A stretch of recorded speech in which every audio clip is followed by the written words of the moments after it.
Ak hľadáte darček a váš rozpočet je nad 100 eur, môžete si vybrať z najobľúbenejších kúskov z našej ponuky. Poďme sa preto pozrieť na to, ktoré to sú. V prípade, že chcete siahnuť po niečom univerzálnom a nadčasovom, tak zvolte košelu.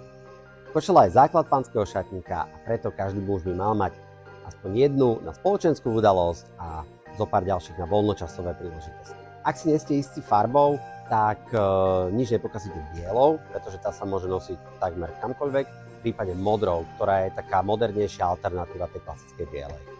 Ďalšou skvelou voľbou je pulover.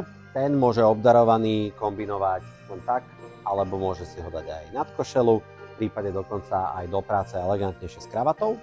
No a keďže máte budget väčší ako 100 eur, tak skvelé sú pulovere, ktoré majú v sebe aj prímes kašmíru, pretože to sú extra pohodlné. No a v prípade, že by ste chceli vybrať niečo skutočne osobné, odporúčam sako. Sako je niečo, čo je veľmi elegantné a pán ho určite vynosí najmä do práce, avšak tu v tomto prípade odporúčam, aby si ho pán prišiel aj vyskúšať. Niekedy je najlepší ten darček, ktorý si pán sám vyberie. A preto s darčekovou poukážkou si u nás môže kúpiť pulover, sako či košelu.